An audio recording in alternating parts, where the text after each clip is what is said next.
Bonjour à tous, on se retrouve aujourd'hui pour la présentation de deux leurres pour le moins originaux. Alors, il s'agit de deux Popper Bugs, a priori. On les trouve très peu en France. Enfin, moi, j'ai vu un équivalent dans une boutique française, mais à un prix nettement plus élevé et une finition qui a l'air quand même supérieure à celle-ci.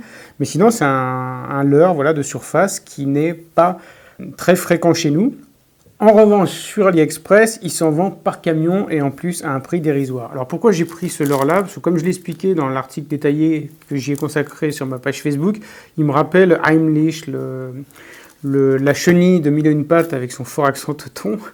Et il m'a fait craquer, puis encore une fois, le prix était absolument ridicule. Moi, je l'ai payé 1,42 € l'unité, mais au moment où j'ai fait mes recherches pour actualiser les prix et vous donner le meilleur tarif, je l'ai trouvé sur un site à 70 centimes l'unité, port compris. Donc vous ne ferez pas des folies avec celui-là.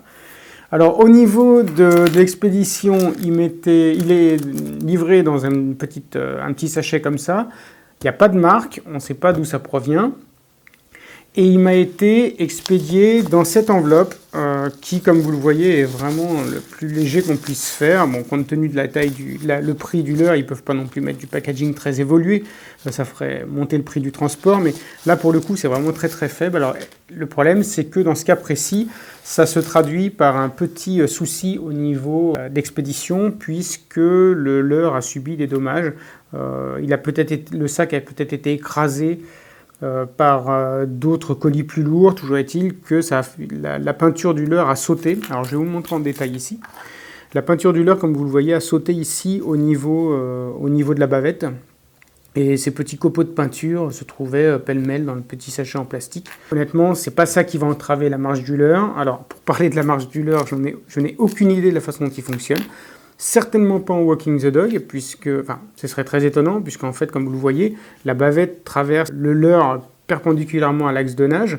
Donc en fait, ça va plus être un pop qu'on va faire par tirée très légère, d'autant qu'il ne faut pas trop le manipuler, parce qu'il est extrêmement léger. Sur le site, il est donné pour 4 cm et 4,5 grammes, et en fait, je l'ai mesuré et pesé, il mesure en fait 4,5 cm pour 3,5 grammes, donc c'est vraiment très très léger. Donc comme je le disais, la finition, c'est vraiment, là on est vraiment dans du bas de gamme, hein. La peinture, vous voyez bien, elle a sauté au moindre accroc. Si on regarde par en dessous, il y a quand même des petits défauts d'aspect au niveau du moulage. La peinture elle-même n'est pas des plus sophistiquées. En revanche, les hameçons sont bien dimensionnés, c'est bien la taille qu'il faut pour ce type de leurre, donc je ne les changerai pas. Donc pour résumer, deux petits leurres assez mignons. Je ne sais pas du tout ce que ça nage, honnêtement. Pour une fois, je ne suis pas trop convaincu. Je pense que ça ne va pas faire des folies au bord de l'eau, mais qui sait. Sur un malentendu, comme on dit, ça peut marcher, parce que n'oublions pas que ce leurre n'est pas distribué en France, donc les poissons ne sont pas du tout éduqués. Ils n'ont pas l'habitude de voir ça, donc peut-être que je pourrais surprendre une perche qui serait étonnée de voir évoluer cette espèce de pseudo-chenilles, cigales, enfin ils vendent ça sous plein de noms différents sur AliExpress. Alors, avant de terminer cette vidéo, je vous montre un petit accessoire que j'ai commandé sur AliExpress. Je n'avais rien pour mesurer mes poissons, et des fois c'est vrai que je me dis tiens, ce serait intéressant de savoir quelle taille fait celui-là lorsque je suis sur un spécimen un peu plus gros que d'habitude. Et jusqu'à présent j'avais coutume de mettre le poisson le long de ma canne, ce qui n'est pas ni esthétique, ni très cool pour le poisson, quoi. Donc, du coup, je me suis offert ce petit ruban de couturière. Ça coûte 42 centimes. Enfin, je l'ai payé 42 centimes. Et c'est largement suffisant pour l'usage que je veux en faire.